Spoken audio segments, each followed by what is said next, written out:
Big round of applause for Stacy.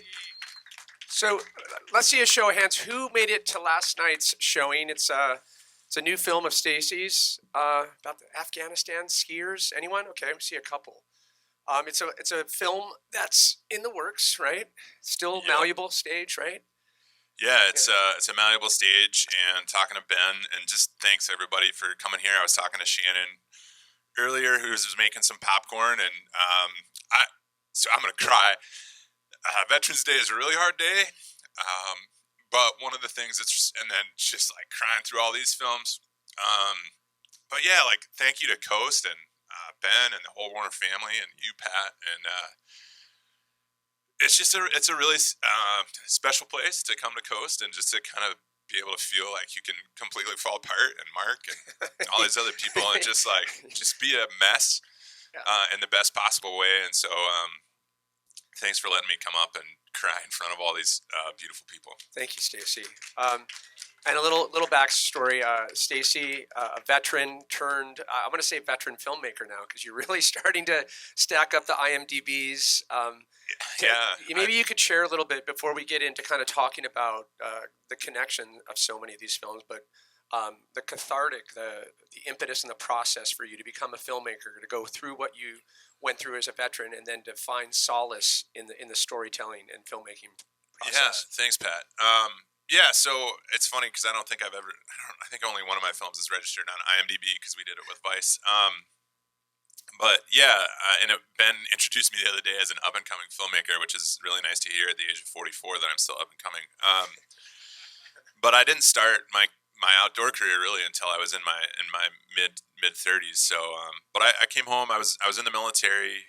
That's all I ever wanted to do since I was like 5 years old. I wanted to be in the Navy, but I was too tall for the Navy during the reduction in forces years back in the 90s. And the Army took me because I could Velcro my shoes, and they thought they could teach me how to tie them. So I did ROTC. I was an officer. I served in Bosnia in 2003, 2004. I got out and then I served as an explosive ordnance disposal technician in Angola, in the former Soviet state of Georgia, in a place called Abkhazia. And then I got recalled and I went back to Iraq in 2006, 2007. I came down on orders multiple times for Afghanistan, both as a civilian and then as well as military, and never went. And so I came home. I struggled with a lot of connection. I couldn't connect. I didn't feel like I had a home. And had a lot of alcohol, drug abuse that manifested. And one of the things that I think we don't talk a lot about, there's two things right now I really want to hammer home. And one is, I think it's great that so many people are talking about trauma right now. I think we do have a danger of trauma washing everything, because not everything that's hard ends up trauma, and not everything that makes you feel crappy ends up being PTSD. So we do have to really work on making sure we're honoring those things in ourselves as well as others. And the second thing is really that the gift, it's a really fucked up gift, but the gift that PTSD gave me in terms of impact trauma is that a lot of times when we think of impact trauma, it's like if you can imagine a champagne bottle and you hit the cork off, right? That's the impact trauma. And then all the champagne comes out, right? And it just gets sticky all over the room. And what we do historically is we just try to put the cork back into the bottle. And that's not healthy for anybody. And so the gift that PTSD gave me was understanding that I had years of trauma and developmental trauma and challenges that were unresolved. And so I've been able to go back and work through those. And now I fully recognize a lot of my trauma came from years before the military. And the military exacerbated that, and then addiction exacerbated that. And so you end up layering all these traumas, and you can't just focus on one. But time outdoors, rock climbing, really opened up a lot of doors for me. And I used to say that time outdoors saved my life.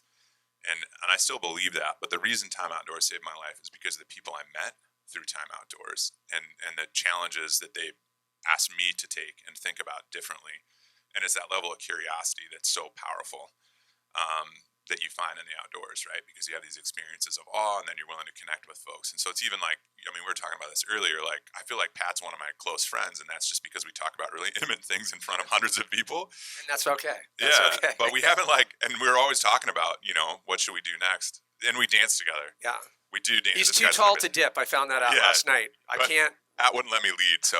I want to be the Patrick Swayze. Yeah, And you're I the wanted to Jennifer be the Garner. baby. I like to feel little. Yeah. No one puts him in the corner. No one puts this guy in the corner But ever. and there's so many people here too, right? Like coming to Laguna and seeing people and feeling like it's family because of that shared connection in the outdoors. And so that's really where the mental health aspect of me comes in. I think there's some other things we need to talk about more broadly is what happens when time outdoors becomes the traumatic experience. We saw that in that Baker movie, which was really impactful. And so yeah, that's how I got here. And a lot of my work has been really driven by health and wellness in the outdoors for the last several years.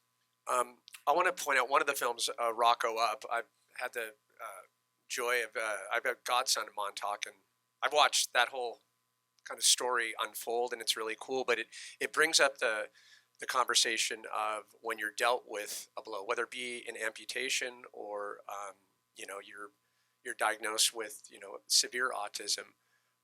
So many of these stories they show you a perspective that kind of opens your eyes, and it does make you appreciate. And I know a lot of the stories you've uncovered when you've traveled abroad, and I'll bring up the Afghanistan story again. It really kind of puts you in your place a little bit, right? In terms of having an appreciation, and lets you kind of consolidate your emotion in a way that I think without knowing these stories, you couldn't get there, right? Yeah, I mean, it just started with a curiosity, for most of it. If I can do this, what does it look like? If the healing power of the outdoors is so good for me, what does it look like if I take it back? Can I heal the narrative that I have, or can I help other people heal a narrative or find a connection? And that's really what Time Outdoors does. Is I think it creates those deeper connections with us and other people, and it allows us to see humanity at a time, especially where humans have never been very good at looking at other humans and seeing themselves. Right? That we don't do that well. There's evolutionary reasons for that, right? Protection and scarcity and everything else like that. And I think we're in this process right now, I really believe, of a next evolutionary step. And there's two ways that can go, right? One, we can create the next evolutionary step through AI and robotics, and I think there's real reasons to be excited, but also to be fearful of that. But there's this other way we can go, which is to deepening in our emotion and realizing that we don't have to always tell stories that are purely about the hero or superhero's journey, and that we can find each other and connect and find and recognize each other as enough, and that we can stop exploiting and we can start engendering and enjoying, engaging. And that's where I feel like we're at right now. And of course, that's going to create a lot of conflict, right? And that's what's happening in Afghanistan. That's what's happening in America. Is as we look to create an actual engaged human populace that sees each other as a human, that threatens a lot of people, and a lot of good people who feel really threatened by that shift. But that's what we want to do. That's what I want to do with a lot of my storytelling, is help people to change their narrative just a little bit, just shift that narrative so that hopefully they can deepen into their own lives and their own community. And to oversimplify what you said last night, it's be kind, right? It's be kind, and I think it's beyond just being kind in terms of like it has to be an active process, right? Like if to be kind, like not just smile at somebody, but say the words, right? Like I just like being kind. Like I mean, I just glanced over. I hadn't seen you all day, and like, look, your scarf is gorgeous, right? Like it's beautiful. That is solid scarf steez. It is. That's so the way it's like, tied. say the thing, right? And then also I know how I present, and part of it is also knowing how you present, and I'm aware of how I present to a lot of people, and it's very frightening. I'm a 6'7" white dude with no hair on the top of my head. And so like trying to create those opportunities where you're letting people know. And I mean, I also have a tendency, like it's easy to be a creep when you're 6'7". I'm like, I'm not lurking, I'm just standing. But so trying to be kind, but also stand in and just be like, and I think that's what's been such a nice reminder about Coast Film Festival this time for me, is that it's okay to take up space. It's okay to take up your space. It's okay to tell your story. And I think when we do that, we also realize it's okay to create and allow other people to take space and to listen to their stories. And so it maybe the real thing is be kind and listen. I think we can applaud to that. Yeah, it's so good, Stacy. Once again, I know that you're out on the road quite a bit, telling your story and trying to open people's eyes and motivate a lot of kids out there. What have been some of the biggest takeaways of going out and spending time across the country? Yeah, and it's as the world opens back up and as I try and kind of figure myself back out. I mean, in 2020, right at the start of the pandemic, I was feeling really good about who I was and really needed and special and ego. And then, the pandemic happened, and I went from big corporate speaking gigs and a film that we showed here last year and launching a Central Asian free ride tour to driving a forklift at Specialized, and making $18 an hour when I thought I was at the quote unquote height or close to the height of my professional career. And so I think the biggest takeaway, I think there's two really huge takeaways from traveling and being around that I've really want to engage. And one is that the people who are the happiest, healthiest people are finding big adventures right where they're at, or trying to create those adventures for other people. And I've traveled all over the world. I've spent years getting other people to go out with me. And I think what I'm really realizing is, how do I create, I live in West Michigan now, how do we create in West Michigan a place so people feel that those adventures are relevant and beautiful and wonderful right where they are, whether it's a 20-minute adventure or a 2-day or a 3-day or 7-day adventure. So that's the first thing, is that adventure where you are, make that worthwhile. And those other adventures out there, like, I really don't like the word aspirational adventure anymore, because I don't want people to think I'm going to aspire to this thing that's out there. I want people to aspire where they are and then feel really comfortable going to do something else, because that's okay too, right? Those big adventures, exploring that curiosity is super important. But so that's the first thing, is adventure right where you are. And the second thing that I've really, really learned is the summit doesn't matter. Like, it's really cool when it happens, and I love it when it happens, but it doesn't matter. That's not the point. It can be a really awesome side note, but it really is, like in that earlier journey with the runner, right? Like, the FKT is the driving factor for why go, but it's fundamentally not the reason, right? Like, it feels like the reason because it gets you out there, but like, that guy would have been totally fine if he failed, right? He would have cried. He would have been upset about it. But then he would have looked back, I think, and thought about all the amazing things he'd done, and then he would have gone and done it again. Well, and to quote your daughter, it's it's the journey. It's enjoying the what's going on the hike, right? Totally. Yeah, we were talking earlier. I have a 6-year-old, and like, I always have these ideas because I'm a summit guy. Like, I have mileage. Like, I'm telling that to myself as much as anybody. Both of those things, by the way, because I love to travel. I love to go do big things. And having a 6-year-old who, like, I was joking with Pat, if you had the chance to meet my wife, she comes in 2 speeds, Dottle and Mosey. And my daughter is the same, and I'm not that, and my daughter is the same way. We have like a mile hike, and it takes like 2.5 hours, and I'm like, great, I have to look at another beautiful snail. And then I'm like, look at the snail, like, enjoy the snail.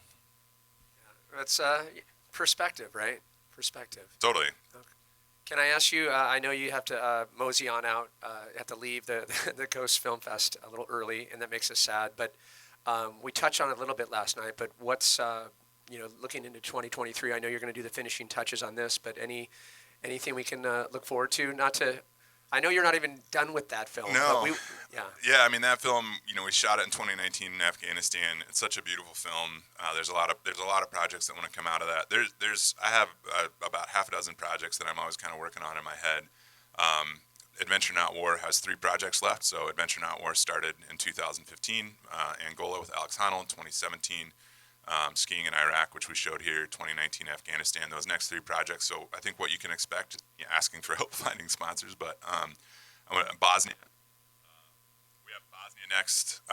Bosnia, Abkhazia, and the former Soviet state of Georgia. There's a project I'd like to do for Adventure Not War, taking that lens and bringing it back to the United States because of the centuries-long war against the indigenous communities here. But I think the thing that's coming for next year, and I decided this on the way home last night, I'd like to make an animated short about an experience I had in Iraq called The Wolves of Iraq, when I really realized how powerful nature and wolves are.